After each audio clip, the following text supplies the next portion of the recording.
오셨으니까 다시 시작하겠습니다. 이 시간에는 지금 보드에 역시 기록된 바와 같이 지금 앞에는 좀 빠졌는데 요한 때부터 세례 요한 때부터 천국은 침노당하는가 파괴되는가 이런 주제로 말씀을 나누겠습니다. 앞에 세례 요한 때부터라는 말은 빠져 있습니다. 본문은 마태복음 11장 12, 13절 2절 말씀입니다. 우선 마태복음 11장 12, 13절 2절 말씀을 봉독하고 시작하겠습니다. 세례 요한의 때부터 지금까지 천국은 침노를 당하나니 침노하는 자는 빼앗느니라. 모든 선지자와 및 율법의 예언한 것이 요한까지니. 아멘. 여기까지만 봉독하겠습니다. 자, 지금 한국 기독교계에서는 신천지라는 그 교단을 이단이라고 해서 굉장한 그 경계심을 늦추지 않고 있죠. 물론 이단 맞습니다. 그러면 기존 그 교계, 기존 신학은 그럼 정통이냐? 물론 자기네들은 정통이라고 말하죠. 그러나 제가 볼 때에는 다 거기서 거기입니다. 오히려 그래도 좀 더 말씀의 깊이를 말한다면 오히려 신천지가 기성신학보다는 오히려 나은 부분이 오히려 많다고 봅니다. 그러나 그들도 이단 중에 이단은 맞습니다만, 자, 이단이라는 것은 결국은 사람이 이렇다 저렇다 어느 교단의 신학의 이론을 바탕으로 그 이론에서 그 바탕에서 틀리니까 다르게 주장하니까 이단이다 뭐 이렇게 말한다면 이것은 어디까지나 사람의 주장이고 논리이죠. 성경이 어떻게 말하고 있는가를 두고 말해야 이것이 참이겠죠. 그래서 유일하신 참 하나님이라는 말을 오늘도 앞 시간에 사용했습니다만, 자, 그런데 지금 말한 신천지라는 교단에서 그들이 지금 마태복음 11장 12절 13절에 기록한 이 말을 두고 이 말씀을 두고 그들은 세례 요한의 때부터 천국이 침노를 당한다를 그들은 어떻게 설명하냐면 천국이 파괴된다, 부서진다 이렇게 말하고 있습니다. 그럼 우리가 여기서 그것이 참인지 거짓인지 맞는지 틀리는지를 금방 알 수 있는, 바로 알 수 있는 말씀이 성경에 바로 이어져 나옵니다. 자, 우선 보고 넘어가겠습니다. 자, 13절에 선지자와 및 율법을 이해하는 것이 요한까지니 라고까지 거기까지만 지금 봉독을 했죠. 14절 보면 만일 너희가 즐겨 받을진대 오리라 한 엘리야가 곧 이 사람이니라 귀 있는 자는 들을지어다 이렇게 되어 있죠. 자, 그러면 지금 율법이 맞춰지는 것이 언제 맞춰진다는 거예요? 세례 요한 때 율법이 끝난다는 얘기예요. 그 뒤에는 뭐가 온다는 얘기예요? 진리가 온다는 얘기예요. 자, 그런데 지금 말한 바와 같이 신천지에서는 이 부분을 천국이 파괴된다 이렇게 얘기해요. 천국이 파괴된다 이렇게 얘기해요. 자, 이러한 주장을 어떻게 해서 할 수 있게 됐냐는 것을 우리가 좀 살펴본다면 이렇게 우리가 파악을 할 수가 있어요. 어떻게 파악을 할 수가 있냐면 세례 요한이 와서 예수에 대해서 천국에 관해서 증거를 했잖아요. 내 뒤에 오실 이를 증거했잖아요. 세례 요한이 쉬운 얘기를 하면 지금 여기 증거하고 있는 바와 같이 여기 마태복음 14절에 11장 14절에 증거하고 있는 바와 같이 지금 거기서 인용오리라 한 엘리야는 바로 말라기 4장의 말씀을 지금 인용한 부분이거든요. 말라기 4장에 크고 두려운 날이 이르기 전에 내 종 엘리야를 보내겠다고 한 말씀이에요. 그럼 크고 두려운 날이 언제냐? 크고 두려운 날이 언제냐? 크고 두려운 날이 여러분 언제라고 생각이 되십니까? 크고 두려운 날이 언제예요? 3차 대전? 물론 3차 대전도 일어난다면 우리에겐 크고 두려운 날이겠죠. 그럼 3차 대전만 우리에게 크고 두려운 날일까요? 우리나라의 경우로 말하면 크고 두려운 날이 엄청 많았죠. 우리나라 같은 경우는 외세의 침입을 엄청 많이 받았죠. 가장 가깝게는 같은 민족이면서 남과 북으로 사상이 나뉘어져서 북한 김일성이라는 사람이 스탈린의 조종을 받아서 스탈린의 조종보다는 스탈린에게 때를 써가지고 전쟁을 일으켜서 우리가 6.25라는 전쟁을 겪었잖아요. 3년여 동안. 그 전쟁에 우리가 얼마나 많은 피해를 많이 받았습니까? 지금도 그 고통이 얼마나 큽니까? 이러한 날은 우리에게 크고 두려운 날이 아닌가요? 예를 들어서 세계 2차 대전이 일어났어요. 세계 2차 대전이 일어나서 1945년에 그 2차 대전이 종료됐죠. 우리나라 같은 경우는 1945년 우리나라는 독립이 됐죠. 그러면 2차 대전에 대해서 우리가 세계 2차 대전이 일어났을 때 우리나라가 전쟁에 참여했습니까? 전쟁에 참여 안 했어요. 물론 전쟁에 참여했다고 한다면 일본군이 우리 한국 사람들을 지명을 해서 그들이 전쟁터에 이끌려가서 전쟁을 치르긴 했습니다만 직접적인 참여 국가가 아니잖아요. 즉 우리는 패전국가도 아니고 사실은 성전국도 아니에요. 왜? 2차 대전에 우리가 참여하지 않았기 때문에. 우리가 역사에 의하면 그 광복군이 그 전쟁에 참여하려고 했었는데 시간이 되질 않아가지고 참여하지 못했다는 그런 말이 있어요. 그래서 광복군이 참여했다면 우리나라가 남북한으로 분리되지는 않았을 거다 하는 이야기를 하고 있습니다만은 여하튼 이렇게 세계 대전이 벌어졌다 할지라도 당사국이 아니면 크고 두려운 날이 아니에요. 그러나 세계 대전이 아니라 할지라도 자국의 전쟁이 벌어지면 크고 두려운 날이에요. 우리 육신적으로는. 그럼 성경에서 크고 두려운 날이라는 것은 뭐냐? 하나님의 심판을 얘기하는 거예요. 성경으로 말하면 둘째 사망 때를 이야기하는 것이 진짜 둘째 크고 두려운 날이죠. 그러한 둘째 사망이 이르기 전에 그 크고 두려운 날이 이르기 전에 내 종 엘리야를 보내겠다는 얘기예요.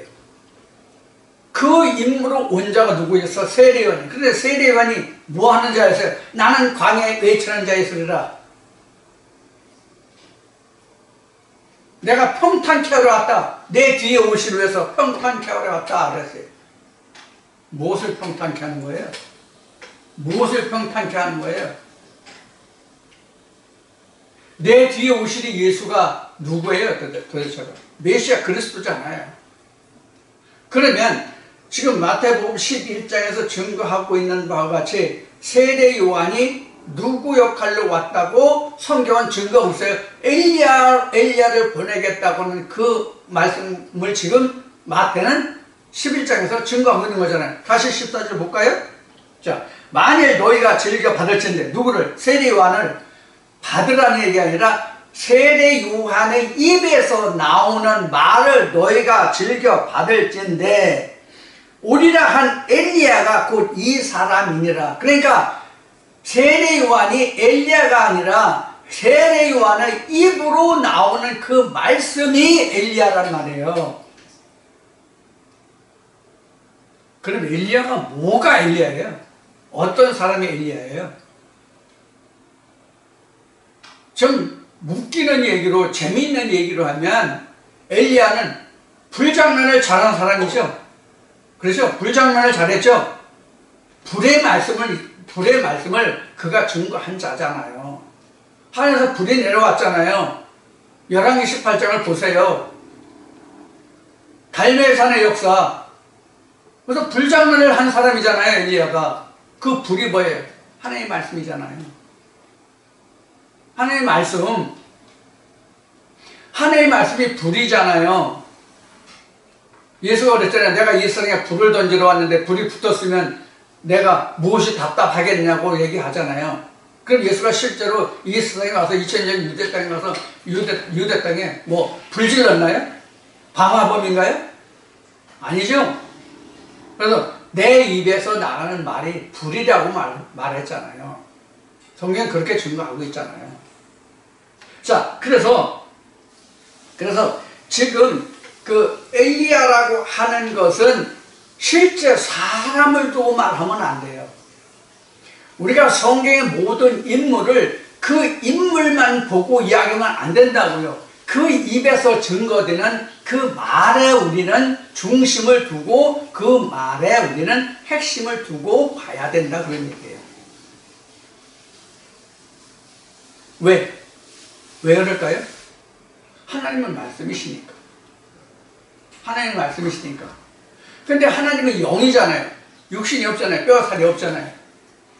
그러니까 사람을 들어 역사하시기 때문에, 즉 말씀이 육신을 입어서 역사하시기 때문에 사람을 말하는 것이지 실상은 그 사람의 입에서 나오는 말이란 말이에요.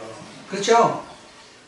저도 지금 여러분들이 이태수라는 인간을 주목하는 것이 아니라 이태수라는 인간의 입에서 나오는 하나님의 말씀에 여러분들을 주목하는 거잖아요. 인간 이태수가 뭐가 중요합니까? 그 입에서 나오는 하나님의 말씀이 중요한 것이죠. 마찬가지로 엘리야도 예수도 마찬가지란 말이에요. 그 육체가 예수가 아니요, 그 육체가 모세가 아니요, 그 육체가 엘리야가 아니요, 그 육체가 요한이 아니라 그 입에서 나오는 하나님의 말씀이란 말이에요. 이것을 우리가 잊으면 안 돼요. 항상 우리는 염두에서 이것이 각인돼서 이것을 잊으면 안 돼요. 사람을 주목하지 말고 그 입에서 나오는 말을 주목하란 말이에요. 그 말이 곧 신이란 말이에요. 그 말이 곧 영이란 말이에요. 자, 이와 같이 우리가 지금 이 본문에서 간단하게 글자 몇 자만 읽어보아도 이 뜻을 우리가 알 수가 있는데도 불구하고 방금 전에 말한 어느 특정 종교 집단에서는 세례 요한의 때부터 천국이 침노를 당한다는 말을 갖다가 천국이 파괴된다고 얘기를 한단 말이에요. 천국이 파괴되는 것이 아니라 파괴된 천국을 지금 재건하는 거예요. 다시 세움을 입는 거예요. 세례 요한의 때부터. 천국이 침노 당하는 자의 것이라고 그럼 왜 이렇게 말했을까? 천국에 들어갈 수 있느니라, 천국에 갈 수 있느니라 이렇게 하면 좋은데 왜 그럼 천국을 침노 당한다고 성경은 말했을까? 왜 그럴까요? 왜 지금 마태는 지금 이 세례 요한의 말을 좇아서 천국이 왜 침노 당한다고 말했을까 하는 얘기예요. 왜 그럴까요? 이해하시겠습니까? 왜 침노를 당한다고 했는지 여러분들 이해하실 수 있겠냐고요. 즉 이해하실 수 있겠느냐라고 제가 질문을 드리는 것은 성경의 어떤 말씀에 근거를 두었느냐 하는 얘기예요. 그것이 생각나느냐 이해가 되느냐 하는 얘기예요. 왜 그럴까요? 답이 어디 있을까요? 창세기 3장에 있습니다. 하나님이 아담과 하와를 정확하게 얘기하면 이시와 이시아를 에덴에서 내어보내고 그 에덴을 어떻게 하나님이 구하셨습니까? 어떻게 가나안을 하나님이 보호하셨냐고요. 두루두루 화영검이죠? 그렇죠? 두루두루 화영검으로 지금 첫 에덴을 지키고 계시잖아요, 하나님이. 참. 다시 한번 봅시다. 창세기 3장 가봅시다.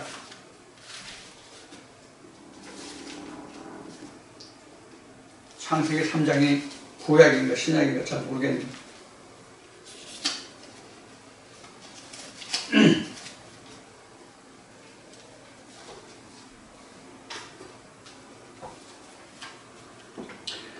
창세기 3장 23절로부터 보겠습니다. 창세기 3장 23절로부터 보겠습니다. 여호와 하나님이 에덴 동산에서 그 사람을 내어 보내어 그의 근본된 토지를 갈게 하시니라. 이같이 하나님이 그 사람을 쫓아내시고 에덴 동산 동편에 그룹들과 두루 도는 화영검을 두어 생명나무의 길을 지키게 하셨다. 생명나무 설명 안 해도 여러분 다 아시는 얘기죠. 생명나무 뭐가 생명나무라고 성경은 기록하고 있어요? 계시록 다 들으셨으니까. 예수 그리스도가 생명나무잖아요. 22장 1절부터 설명하고 있죠. 강 좌우에 달마다 열매를 맺어서 만국을 소성케 하는 생명나무 열매 과실 나왔죠. 자, 이와 같이 지금 그 천국을, 에덴을 하나님이 구름과 두루도는 화영검으로 지키게 하셨단 말이에요. 그러니까 침노를 하여야 차지하죠. 그래서 침노를 당한다고 한 거예요. 근데 누가 침노를 해요? 누가 침노를 할 수 있어요? 내가? 여러분들이? 예수 그리스도만 할 수 있어요. 예수 그리스도만 할 수 있다는 증거가 뭐예요? 인간 이태수가 하는 말이에요? 성경에 되어 있잖아요. 요한복음에 내가 양의 문이라 나로 인하여 들어가고 나가지 않으면 절도 뭐예요? 전부 다 뭐예요? 전부 절도요. 강도라고 하고 있잖아요.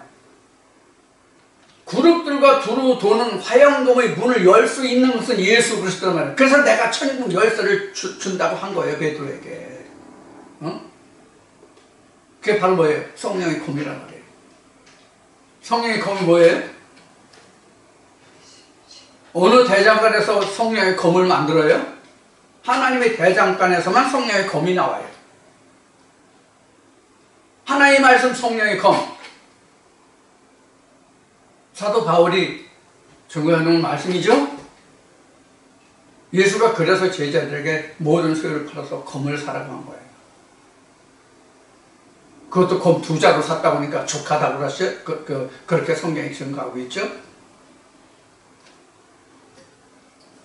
그래서 천국이 침노를 당한다고 하는 것은, 천국이 침노를 당한다고 하는 것은 바로 뭐냐면 성령이 교회들에 가시는 말씀이 내게 주어졌다 이 뜻이에요.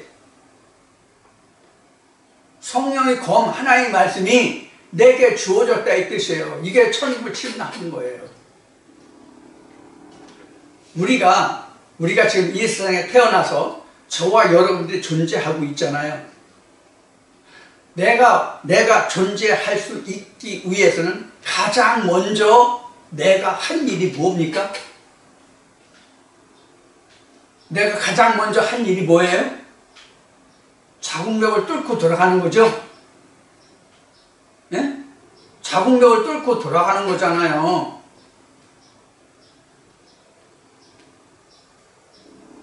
이게 침노를 당한다 이 뜻이란 말이에요. 이게 침노를 당한다 이 뜻이에요. 말씀이 내 마음속에 파고들 수 있도록 하는 그 자체, 그것이 침노예요. 하나님의 성전을 어디에 짓습니까? 하나님이 창세기 2장에서는 생기를 불어넣은 자를 위해서 에덴을 창설하시죠. 그때 에덴을 창설하시죠.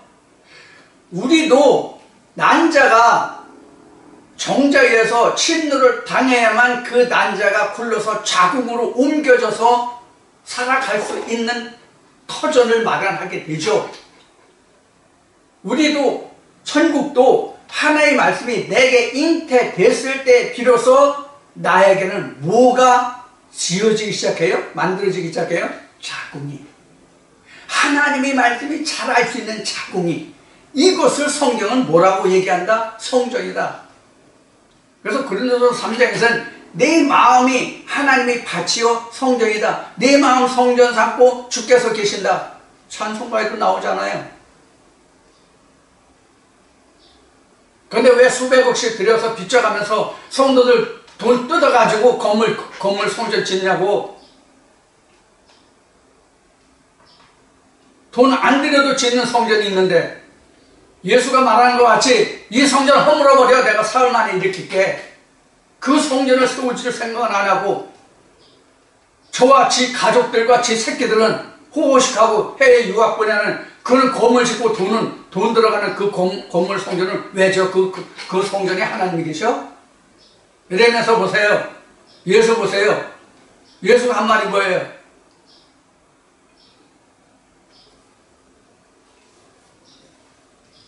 예수도 그 아름다운 성전 그걸 보고 울었잖아요. 그래서 성경이 뭐라고 했어요? 화려한 성전에는 하나님이 없다. 개들면 득실거린다. 성경이 그렇게 증거하고 있죠. 그래서 사도 바울은 이사야서 듣지만 사도 바울은 이렇게 얘기해요. 야, 너는 개들을 삼가고 손 할례당을 조심하고, 이렇게 성경은 증거하고 있는 거예요.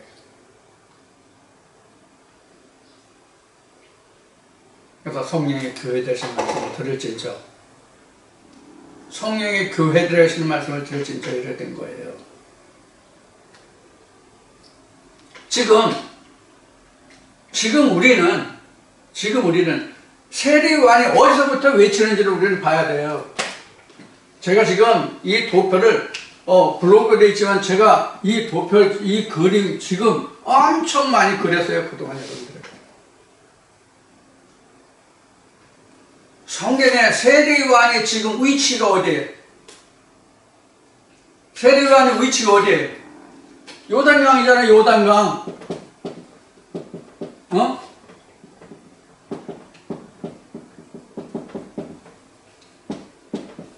이렇게 한번 표현해봅시다. 요한의 사역지 어디에요?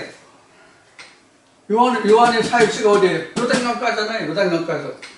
그래서 예수를 어떻게 해요? 세례하죠.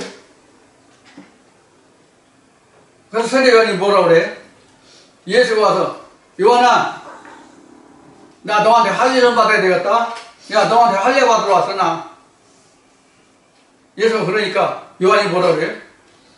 아이고 주여, 주께서 어떻게 저한테 할례 받으십니까? 내가 주께 할례를 받아야지. 이건 어디까지나 사람의 생각이야. 신학의 차원이야. 신학의 차원. 그렇잖아요. 우리가 예수한테 할례를 받아야지. 내가 예수한테 할례를 받아야지. 내가 예수를 할례해요? 무슨 말도 안 되는 소리야 이게. 그죠? 응? 내가 예수한테 할례를 받아야지. 내가 예수를 할례해? 그러면 세례요한만 예수를 할례했나요? 세례요한만 예수를 할례해야 되나요? 나는 예수를 할례하면 안 되나요? 죽나요? 죽으면 죽나요? 내가 예수 할례하면 죽어요? 이것이 바로 창세기에서 네가 선악과를 따먹으면 죽으리라, 정령 죽으리라, 이해하고 똑같은 거야. 정령 죽어야지 내가. 그래 내 속에 있는 것이 드러나지. 자,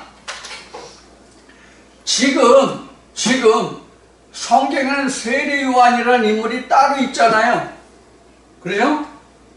성경은 세례요한이라는 사람이 따로 있어요. 세례요한이 요단강 가서 예수를 세례했어요. 그럼 지금은 제가 전해드리는 말씀을 통해서 여러분들은 이 말씀을 통해서 예수를 드러내야 돼요. 예수를 찾아야 된다고, 발견해야 된다고. 그래서 예수를 찾아내고 발견하고 그를 꺼내낸다면, 이 말씀에서 예수를 끄집어낸다면 그것이 여러분들은 예수를 할례하고, 그 예수가 여러분들에게 생명을 준다고.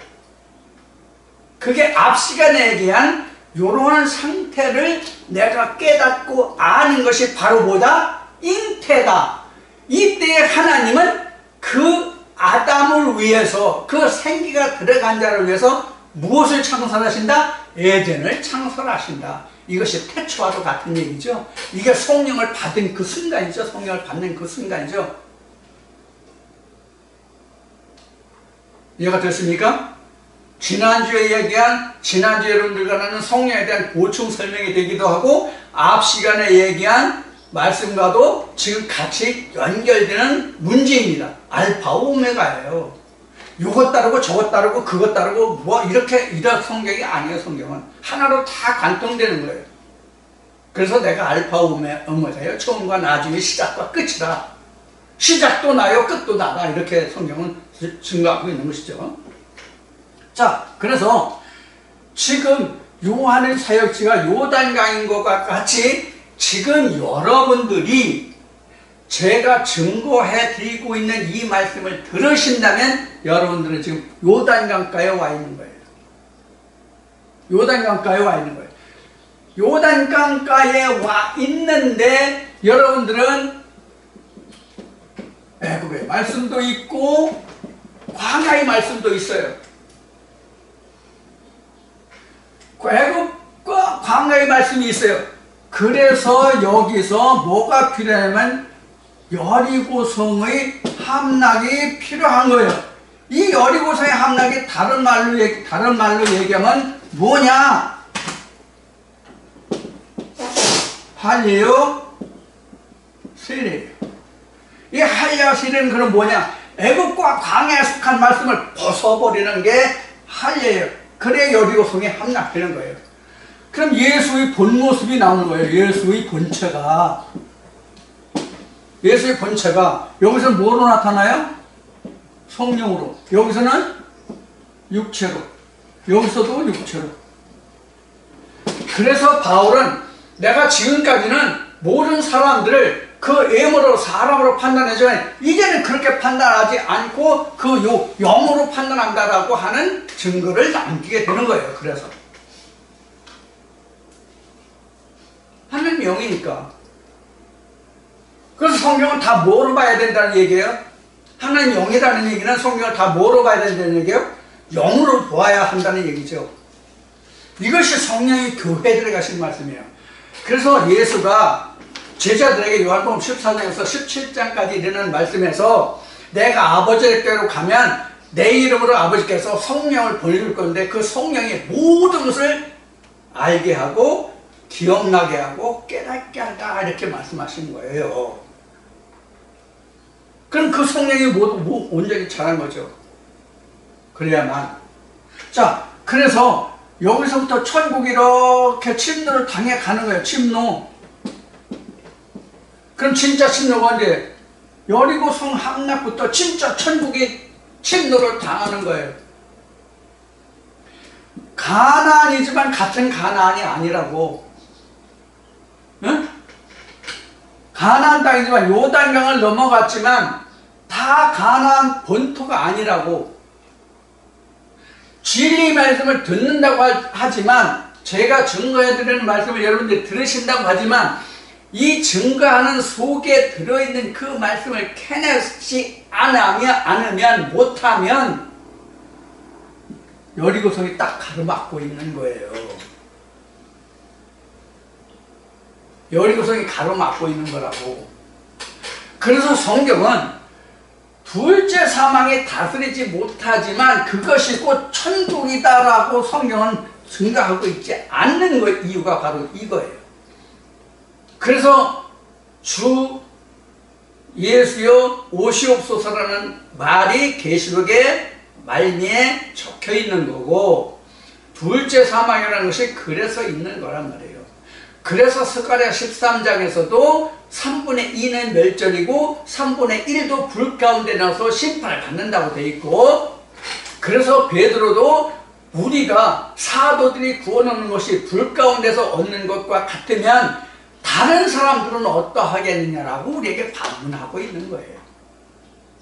구원이 그렇게 쉬운 게 아니에요. 구원이라는 그렇게 쉬운 게 아니라는 뜻은 어떤 뜻인가 하면 성령이 교회들에게 하신 말씀을 듣기가 그렇게 쉽지 않다는 이야기예요. 그럼 왜 성령이 교회들에게 하신 말씀을 듣기가 어려우냐? 생소한 언어거든. 생소한 언어.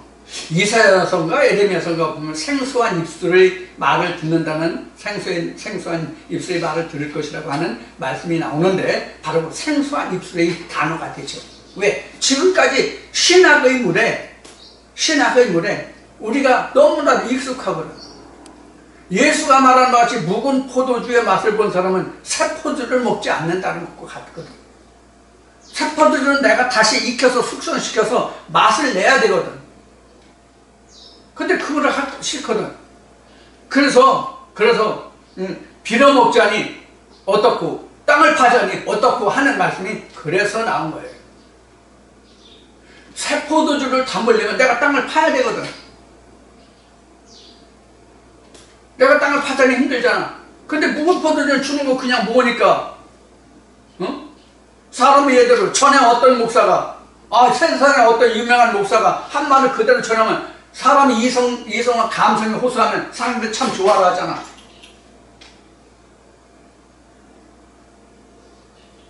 사람 마음을 들었다 놨다 하면 헌금도 잘 나오고 교회 출석도 잘하고 그 목사 유명하다고 그러니까 얼마나 하기가 좋아요. 묵은 포도주라는 게 이런 뜻이에요. 이거 익숙해져 있거든. 근데 성령이 교회들에게 하신 말씀은 전혀 듣지도 못하던 말씀이야. 그러니까 바리새인들이 예수한테 그러죠. 저가 신학하지 않은데 어떻게 성령 아냐 저가? 쟤 오늘 언제 신학했어? 우리 쟤 신학했다는 얘기 못 들었는데 제가 성경 어떻게 알아? 이렇게 평한 거예요. 그러니까 너는 이단이다. 이에 대해서 예수는 뭐라고 그래요? 야, 너희들은 많은 사람이 증거할 때도 그거 틀려. 내가 혼자 증거할 때도 내가 혼자 증거하는 게 아니라 나를 증거하는 게 따로 있어. 누가? 하나님이 나를 증거하는 것이다. 하나님이 증거해야 참인 것이죠. 그럼 하나님이 증거한다는 것은 뭘 말하는 거예요? 성경이 어떻게 기록하고 있느냐가 하나님이 증거하신 거죠. 지금 제가 말씀드린 것이 바로 그거잖아요. 자, 그래서 우리가 지금 제가 전하는 말씀을 듣고 있다고 하는 그 자체는 가나안에 속한 말이지만 여리고성을 함락시키지 못하면 애굽과 광야의 것이 같이 혼재되어 있다니까. 그래서 뒤집지 않은 전명과 같은 거예요. 뒤집지 않은 전명과 같은 거라고. 한쪽만 있고 다른 쪽은 안 익은 거라고. 뒤집지 않은 전명이라고. 그래서 여러분들은 본문도 보고 이면도 봐야 돼요. 그래서 사도 바울이 로마서에서 이렇게 표현하죠. 로마서 2장에서 표면적인 할례와 표면적인 유대인과 이면적 할례와 이면적인 유대인에서 말하고 있죠. 표면적인 것을 성경은 말하지 않는다고. 표면적은 누구든지 다 안다고. 설명하지 않아도 안다고. 제가 어렸을 때는 문맹이 많았지만 지금은 문맹이 없다고.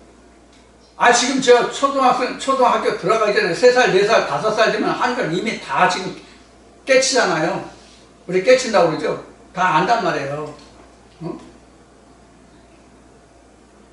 우리 집 애들도 보면 학교 들어가기 전에 이미 한글 다 알아. 내가 학교 다닐 때는, 내가 학교 국민학교죠. 그때는 국민학교 다닐 때는 4학년 때부터 3학년 말기에 3학년 2학기 말쯤에 곱셈을 구구단을 배우고 4학년 때부터 곱셈 나눗셈을 했거든요. 지금은 3학년인가 2학년 때부터 벌써 방정식법 구구단 다 하잖아요. 근데 초등학교 들어가기 전에 벌써 구구단을 다 하더라고 지금은.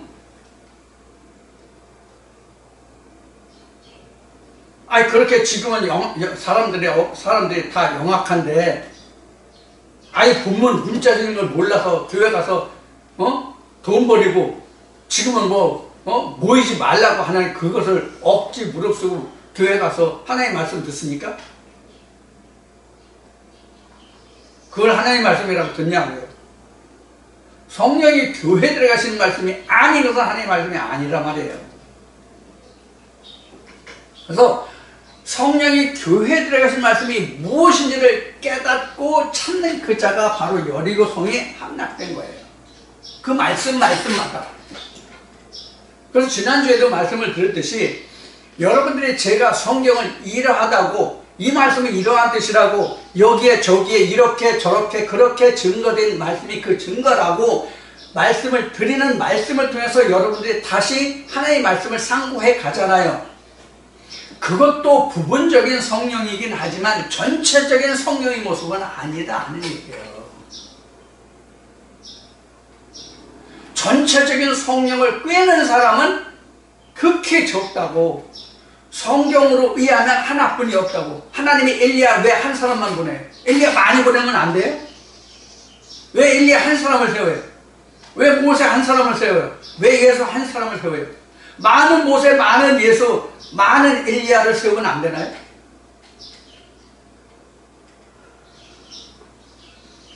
그 이유를 말라기 2장에서 여러분들께 설명을 드렸고, 하나님이 모세를 통해서 말씀하실 때 형제 중에서 너 같은 선지자 하나를 세우겠다고 말씀하신 그 말씀을 그래서 드린 거예요. 여러분들 성령에 관해서 오해 없으시기 바라고요. 자, 그래서 우리가 천국은 침노를 당한다는 것은 바로 창세기 3장의 그 근원을 두고 하신 말씀이다, 그런 얘기예요. 침노를 당하는 거죠. 그냥 차지하는 게 아니에요. 그냥 내가 받는 게 아니에요. 침노에 가야 되는 거예요. 내가 난자를 뚫고 들어가서 내가 태어난 것과 똑같단 말이에요. 하나님의 말씀도 나라는 마음의 난자를 뚫고 들어가야 착상이 되고 거기서부터 천국이 건설되기 시작한다고요. 그래서 천국은 침노를 당하는 거예요. 내 마음의 장벽보다 더 큰 장벽이 어디 있어요? 각자 마음의 장벽보다 크고 두껍고 무서운 장벽이 있냐고. 그래서 세상 속담에도 10길 물속은 알아도 한 길 사람 마음은 모른다는 속담이 나온 거예요.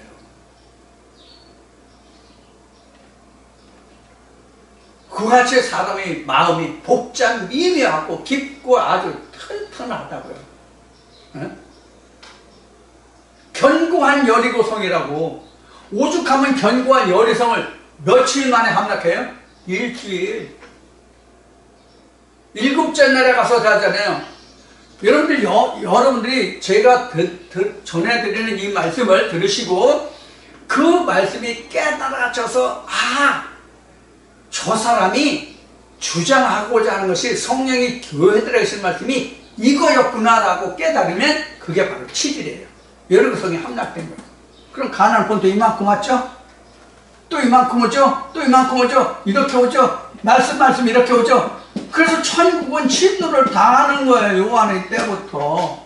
파괴되는 것이 아니라 신천지, 부천지, 중천지에서는 파괴된다고 그러는데 하늘의 나라가 침노를 하면서 이렇게 세워져 가는 거라고. 천국을 내가 천국을 다시 내가 재건하는 거라고. 재건.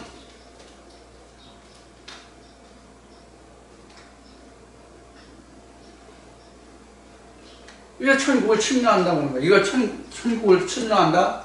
이렇게 얘기해요. 천국을 그럼 침노한다는 건 그럼 뭐냐? 창조라 말이에요. 창조. 그래서 내가 이렇게 해서 하나님의 나라가 내 마음에 지어지면 하나님이 나를 뭐로 한 거예요? 하나님이 창조자가 되게 했다는 것이 앞 시간에 말한 잠언 8장의 말씀이잖아요. 그러면 여기 여리고성의 이 함락이 바로 뭐냐면 천지 창조의 시작 또는 잠언 8장에 기록된 말씀같이 조화의 시작 이렇게 된 거예요.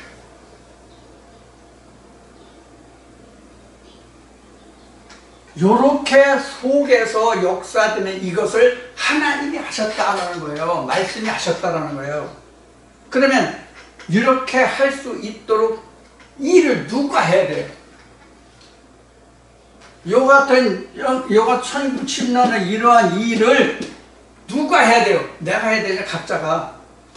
각자가 해야 되잖아. 각자가 말씀과 자기 마음이 싸워서 이 일을 이루어야 되잖아요. 그럼 말씀이 여기에 이렇게 쌓아가잖아요. 네? 말씀이 이렇게 쌓아가잖아요. 이게 하나님의 형상으로 지어져 가는 그 과정이란 말이에요. 그래서 여기를 앞 시간에 뭐라고 그랬어요? 복중. 그럼 우리 복중에 창세기 25장인가 에서와 야곱의 복중에서 두 국민이 싸운다고 하는 말 같이 우리도 여기에서부터 애굽과 강야와 성령이 그리스도의 말씀과 복중에서 두 국민이 싸운다고요. 요 둘이 합해서 에서요, 여기는 야곱이에요. 그래서 야곱이 예수여 어서 오시옵소서 해서 야곱이 변하여 이스라엘이 되는 거란 말이에요.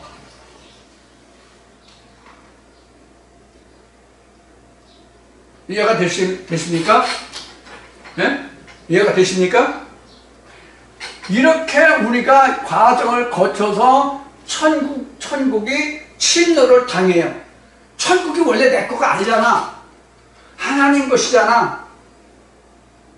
천국, 글자 그대로 하나님 나라잖아. 하늘나라잖아.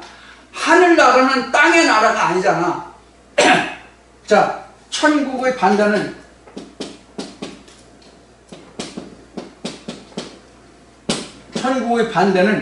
지국인가? 어? 지국에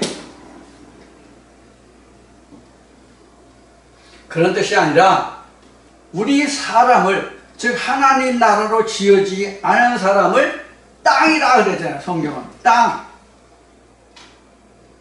그래서 마태복음 13장에서 땅에 씨 뿌리는 비유로 설명한 거잖아. 천국을. 그래서 땅에 각종 부화가 숨겨져 있다고 얘기하잖아요. 그 부화가 바로 뭐예요? 여기잖아요. 이거잖아요. 부화가. 자, 그래서 이 천국은 하나님 나라란 말이에요. 하나님 나라지 땅의 나라, 우리 것이 본래 내 것이 아니었잖아. 그러니까 침노를 하는 거지. 그래서 야곱이라는 뜻이 뭐예요? 사실 야곱이라는 뜻이 사실은 야곱이 우리는 좋은 뜻으로 그 사람이 하나님의 축복을 받은 자라고 얘기는, 사실은 자기 형도 속이고 아버지도 속이고 기만해서 속인 사기꾼 아니야. 사기꾼, 도둑놈 아니야. 야곱은 사실은 도둑놈 아닙니까? 도둑놈. 추가한 것으로 장자권도 지 형도 뺐고, 에서가 자기 아버지가 너 사냥해서 내가 맛있는 걸 해줘라. 그럼 내가 너를 축복했다고 그러니까 어머니가 야곱을 분장해가지고 자기 아버지한테 보냈죠. 그래서 장자권을 뺏어온 데다가 축복권까지 탈출하죠. 이게 야곱이 뭐예요? 야곱이 뭐예요? 내면을 보면 도둑놈 사기꾼이잖아요. 우리도 천국을 훔치는 사기꾼. 그러니까 천국의 침노를 당한다고 해요. 우리는 천국의 침노자예요. 침략자예요.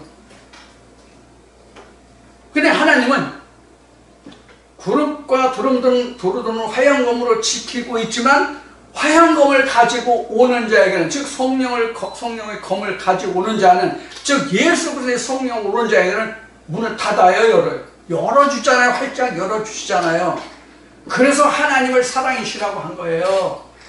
그래서 성경은 하나님을 사랑이시라.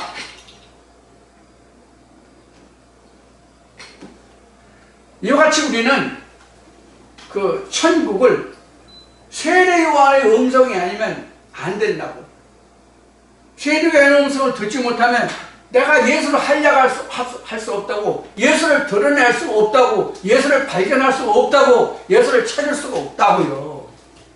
세례요한의 음성이 아니면.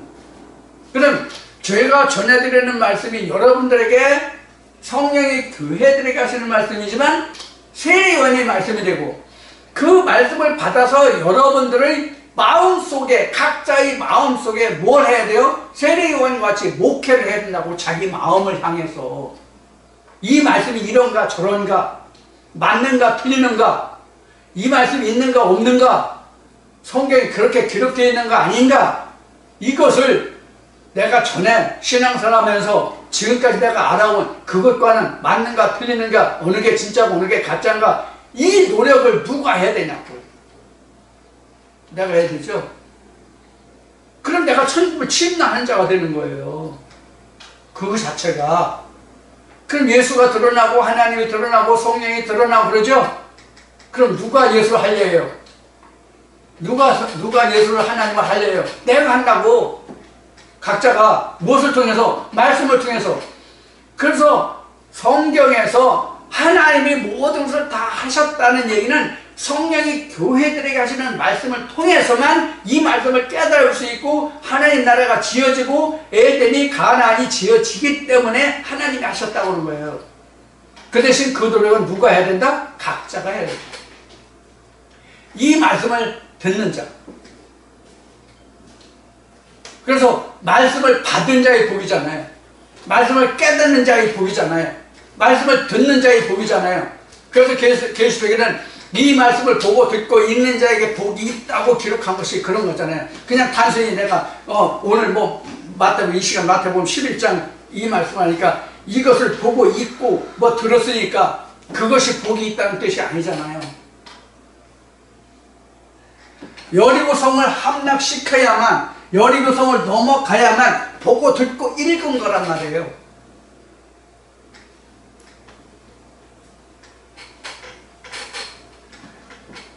자, 우리가 영어로 그 understand라는 말이 있어요. 그 understand라는 말을 한국 속담과 생각을 해본 적이 있어요. 한국 속담 등잔 밑이 어둡다 이렇게 돼 있잖아요. 언더라는 얘기는 아래거든요. 언더라는 얘기는 아래예요. 등잔 밑이에요. 등잔으로 하면. 등잔 밑이 어둡죠? 근데 등잔 밑을 스탠드 세워요. 그게 이해했다, 깨달았다는 뜻이잖아요. 그래서 등잔 밑까지 밟게 되는 것이 바로 여리고성이 함락된 상태예요. 즉 우리가 성경을 볼 때 본문으로는 읽고 아는데 그 이면적인 것을 모르면 등잔 밑이 어두운 거예요. 그 등잔 밑까지 보면 위 아래가 같이 되는 거잖아요. 하나님 빛이면 나는 언더란 말이에요. 아래란 말이에요. 등잔 밑이란 말이에요. 그래서 등잔 위에 불이 내 마음까지 비춰주면 위와 아래가 하나가 되잖아요. 그것이 바로 여리고성의 함락과 같은 거다 하는 얘기예요. 우리 속담과 같이.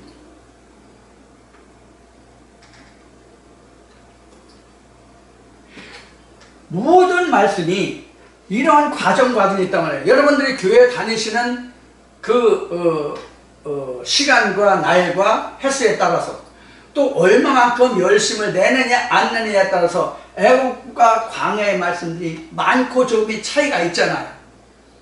그리고 그 말씀이 얼마나 견고했는지는 얼마나 열심히 했는지와도 상관관계가 있고 직접적인 함수가 들어있잖아요.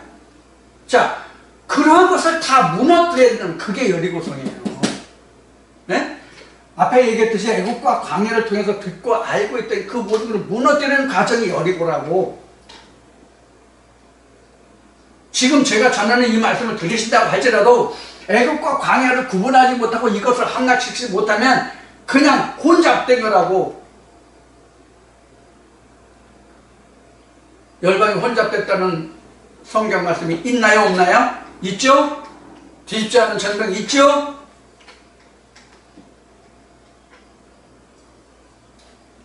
이사서는 이런 말씀도 있습니다. 나무 월마로 불을 떼서 몸을 따뜻하고 똑똑 고먹고 그러는데 내 손에 쥔 것이 진짜가 무엇인지를 사람들이 물어보지 못한다, 말하지 못한다. 즉 진실이 첨이 뭐냐 하는 거예요.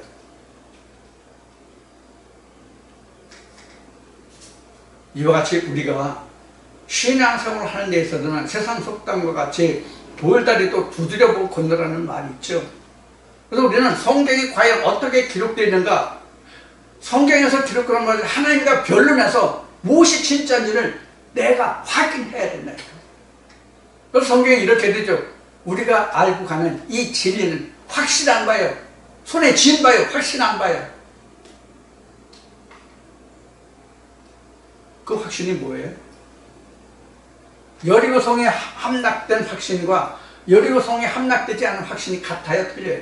틀리죠? 그래서 예수는 이렇게 말한 거예요. 내가 너희에 주는 평강과 평안은 세상이 주는 것과 같지 않다. 세상이 주는 평강과 평안과 같지 않다.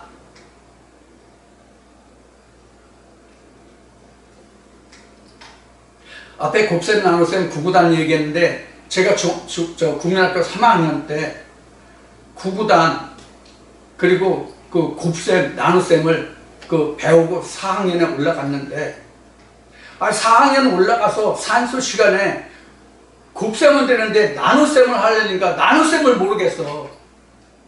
고민하다가 학교를 가야 되고 숙제를 해야 되는데 숙제를 못했어. 곱셈이야. 이건 안 되는 거야. 그때 당시는 물어볼 사람이 없었어. 아버지도 무학력자지, 어머니도 무학력자지, 형이 있는데 형도 그렇지, 물어볼 사람이 없어. 혼자 밤새 씨름하다가 숙제를 못하고 아침에 일어나서 아침 밥을 먹는데 문득 머리에 퍼뜩 생각이 나. 그래서 밥숟갈 놓고 책이 바로 옆에 있어. 여기 책보를, 그때는 책가방 없어요. 책보 쌀 때예요. 책보 이렇게 가로질러서 메고 다니던데. 풀어보니까 그렇게 간단했던 그 나눗셈을 못한 거야. 그것도 한 자리인데, 두 자리도 아니고 한 자리 나눗셈인데. 그래서 그 아침에 밥 먹다가 그때 생각나다 그런데 풀어보니까 문제가 그렇게 수월하게 잘 풀리는 거예요. 그때 그 기쁨이다. 성령의 교회에 들어가신 말씀을 깨닫는 것도 이와 같아요. 그래서 예수가 평강과 평안이에요. 내가 주는 평강과 평안. 달고 오묘한 그 말씀 이런 거예요. 비교할 수가 없죠. 그렇게 된 말씀만 여리고성이 함락된 말씀이에요. 그렇게 해서 또 한 성령, 다른 말씀을 그런 과정을 거쳐서 또 한 말씀이 성령의 말씀이, 다른 또 말씀이 또 그런 과정을 거쳐서 또 한 성령의 말씀이, 이렇게 해서 내가 복중에서 그 세포분열이 일어나서 나라는 온전한 사람이 지어서 10달이 돼서 복중에서 나와서 내가 세상의 빛을 본 것 같이 우리도 이러한 말씀으로 지어져 가서 둘째 사망을 이기면 내가 아버지의 보좌에 가는 것이 우리가 세상으로 보면 출생이에요.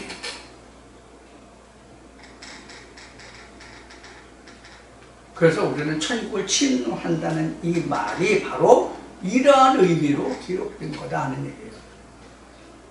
그러니까 하나님 나라의 땅을 하나님의 말씀으로 내가 침노해 가서 그 땅을 내 것으로 만드는 것, 그것이 요한계시록 21장 9절 이하에 나와 있는 성령이 사도 요한을 하나님의 높은 산으로 올라가서 신부의 모습을 보여줬는데 그게 바로 뭐예요? 성전이었죠?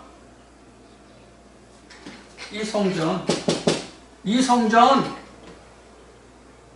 예수로 온전히 채워진 것이 성전이잖아요. 성전의 주인이 예수잖아요. 그것이 천국이고 아버지의 보좌잖아요.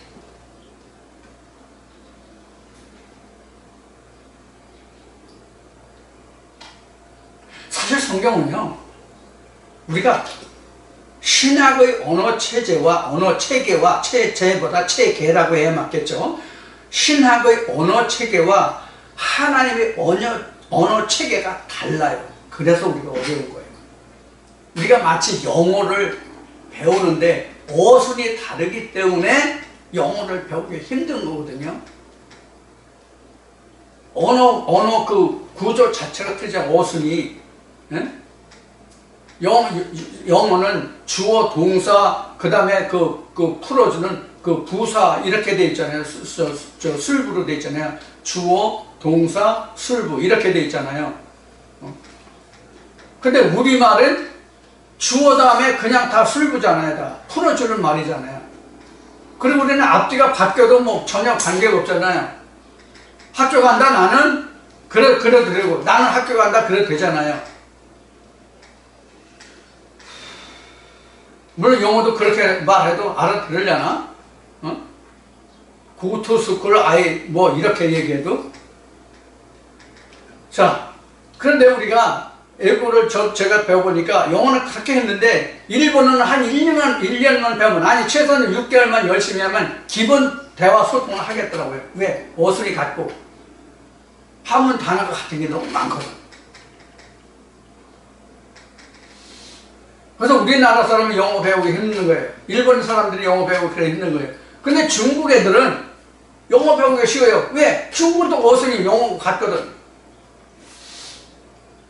이와 같이 모든 언어는 어려운 것이 그 체계가 다르기 때문에 그런 거예요. 그래서 우리도 성경의 하나님의 언어가 쉬울 수 있는데 그 언어 체계를 신학이라는 언어 체계를 완전히 뒤죽박죽 뒤바꿔 버렸기 때문에 성령이 교회들에게 하신 말씀이 어려운 거예요. 영어가 인어가 됐단 말이에요. 영어가 인어가 됐어.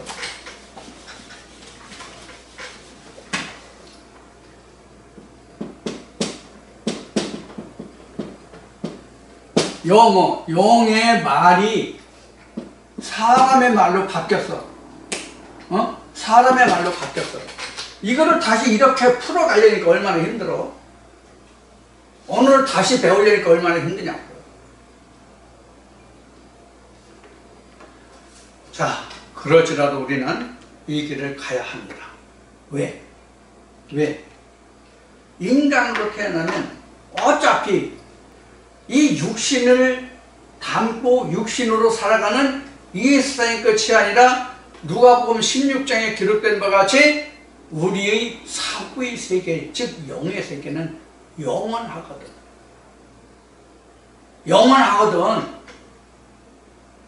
그래서 영생과 영벌에 처한다고 성경은 기록되어 있는 거예요. 하나님 우리에게 이 계명만 주시고 말씀하시기를 복과 저주를 내 앞에 두었다고 했어요. 그래서 이 계명을 지키면, 지키지 않으면 영벌과 하나님의 상국이 달라지는 거죠.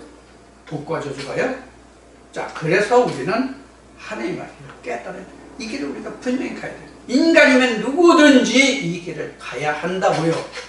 다만 이 길을 찾으려고 해도 찾지 못하는 것이 안타까운 일이고 찾으려고 하는 사람이 없기 때문에 안타까운 거예요. 성경에 기록된 바와 같아요. 그리고 이 길은 깊이 숨겨진 말씀이기 때문에 또 그래요. 자, 오늘 2시간 동안 여러분들과 함께 나눈 그 말씀들을 통해서 여러분들이 보다 더 하나님의 나라에 가까이 한 걸음 더 날마다 가까이 갈 수 있는 그런 말씀이 되기를 간절히 기원하고 오늘도 좋아요와 구독 신청 다시 한번 부탁드리고 오늘 모든 시간을 마치겠습니다. 날씨가 점점 무덥습니다. 오늘도 상당히 덥습니다. 이 더운 여름 여러분들 건강 유의하시고 또 지금 코비드도 상당히 지금 창궐 하고 있다 보니까 건강에 유의하시고 건강한 여름 나시고 다음 주에 다시 뵙겠습니다. 감사합니다.